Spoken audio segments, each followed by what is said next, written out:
Praise lord. దేవుని ప్రశస్తమైన నామమునకు మహిమ కలుగును గాక. ప్రభు నామమున మీ అందరికీ హృదయపూర్వక వందనాలు. ఈ ఉదయకాలము దేవుని వాక్యాన్ని విందాం. యోబు గ్రంథము 8వ అధ్యాయము 20వ వచనము. ఆలోచించుము, దేవుడు యథార్థవంతుని త్రోసివేయుడు, ఆయన దుష్కార్యములు చేయువారిని నిలువబెట్టడు.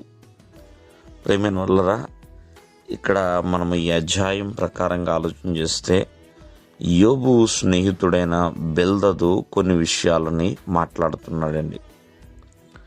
మరి వాస్తవంగా చెప్పాలంటే యోబు యొక్క ముగ్గురు స్నేహితులు యోబు కష్టంలో మరి ఎన్నో విషయాలు ఎన్నో మాటలు మాట్లాడారు. కానీ యోబు యొక్క దేవుణ్ణి అంటే యోబు యొక్క భక్తిని పూర్తిగా గుర్తెరగని వారండి. మరి అటువంటి స్థితిలో ఉన్నాడు కాబట్టి దేవుడు పట్టించుకుంటలేదు అని ప్రియమైన వాళ్ళరా ఆ రీతిగానే ఎన్నో విషయాలు మాట్లాడుతూ వస్తున్నారు. కానీ దేవుడు న్యాయవంతుడండి. యథార్థవంతుణ్ణి ఎప్పుడూ కూడా త్రోసివేసే దేవుడు కాదు. అంతేకాదు, ఎవరెవరైతే దుష్కార్యములు చేస్తున్నారో వారిని ఎప్పుడు కూడా పైకెత్తడు, నిలవబెట్టడు, ఘనపరచడండి. ఒకసారి మనం ఆలోచన చేస్తే ఆయన నీతికి న్యాయమునకు కర్తగా ఉన్నాడు, అధిపతిగా ఉన్నాడు, ప్రియమైన వాళ్ళారా రారాజుగా ఉన్నాడు. కావున దేవుడు యథార్థవంతుడైన యోబుని త్రోసివేశాడా? లేకపోతే ఎందుకు యోబుకు అంత శ్రమ వచ్చింది, ఏంటి ఆ బాధ అని ఆ ముగ్గురు స్నేహితులు ఆలోచిస్తున్నారు.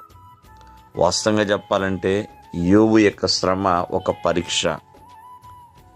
పరీక్ష. అంతేగాని యోబు ఏదో తప్పిదము చేశాడనో, దేవునికి ఆయాసకరమైన పనులు చేశాడనో, పాపం చేశాడను కాదు ప్రియమైన వల్ల. అది ఒక పరీక్ష. యథార్థవంతుని దేవుడు ఎప్పుడు కూడా విడిచిపెట్టాడు. ఆయన విడిచిపెట్టే దేవుడైతే కాదు, అంతేకాదు త్రోసివేసేవాడు కాదు ప్రియమైన వల్లరా. ఒకసారి మనం జాగ్రత్తగా ఆలకిస్తే దేవుడు తన యొక్క న్యాయము విధిని రద్దుపరిచేవాడంటే అది కూడా కాదు. ప్రతి ఒక్కరికి కూడా సర్వశక్తి దేవుడు చక్కటి న్యాయము చేసే న్యాయాధిపతి. బైబిల్ గ్రంథంలో ఎంతోమంది యథార్థవంతులు ఉన్నారు. మరి యోసేపు యథార్థవంతుడే. మరి యోసేపుని చెరసాల్లోకి వెళ్ళిన తర్వాత దేవుడు విడిచిపెట్టేశాడా?